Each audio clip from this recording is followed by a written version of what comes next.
പുരുഷന്മാർ പൊതുവെ വിഡ്ഢികളാണ്. അവൻ ഒരിക്കലും അവനു വേണ്ടി ജീവിക്കുന്നില്ല.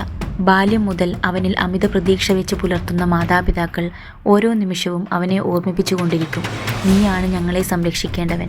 മകൾക്കും മകനും തുല്യ വിദ്യാഭ്യാസം നൽകി വളർത്തുമ്പോഴും അവൻ മാത്രമാണ് എല്ലാവർക്കും രക്ഷകനാകേണ്ടത്.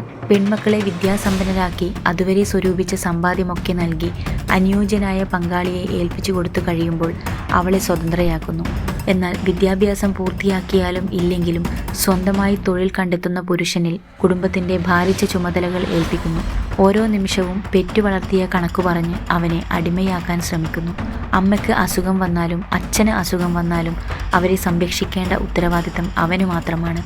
അവൻ ഒരു പങ്കാളിയെ സ്വന്തമാക്കിയാലും അവൻ്റെ ഭാരിച്ച ഉത്തരവാദിത്തങ്ങൾ അവസാനിക്കുന്നില്ല.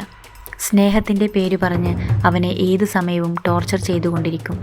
സ്വസ്ഥമായ ഒരു കുടുംബജീവിതം നയിക്കാൻ അവനെ ആരും അനുവദിക്കുകയില്ല. ജോലിയുടെ അമിതഭാരം, കുടുംബത്തിലെ ചുമതലകൾ എല്ലാം അവനെ വല്ലാത്ത മാനസികാവസ്ഥയിൽ എത്തിക്കുന്നു. ഇതിനിടയിൽ പലപ്പോഴും അവൻ തനിക്കു വേണ്ടി ജീവിക്കാൻ മറന്നുപോകുന്നു. വളർത്തി വലുതാക്കിയ കടമകളുടെ പേരിൽ പലപ്പോഴും അവൻ്റെ പങ്കാളിയെ തന്നെ അവന് നഷ്ടപ്പെടുത്തേണ്ടി വരുന്നു. ഇന്ന് വിവാഹിതരായവരിൽ നല്ലൊരു ഭാഗം പുരുഷന്മാരും പങ്കാളികളില്ലാതെ ജീവിക്കുന്നുണ്ടെങ്കിൽ അവനെ വളർത്തി വലുതാക്കിയ കുടുംബാംഗങ്ങൾ തന്നെയാണ്. വിവാഹത്തിന് ശേഷം മകളെ പോലെ അവനെയും സ്വതന്ത്രമാക്കി വിട്ടാൽ അവനും സന്തോഷകരമായ ജീവിതം നയിക്കും. പക്ഷേ അവനെ അതിന് ആരും അനുവദിക്കില്ല. അവൻ എന്നും അടിമയാണ്. അവൻ്റെ ജീവിതം മറ്റുള്ളവർക്ക് വേണ്ടി അടിമപ്പെട്ടിരിക്കുന്നു. അതിൽ നിന്നും അവന് ഒരിക്കലും മോചനം ലഭിക്കുകയില്ല.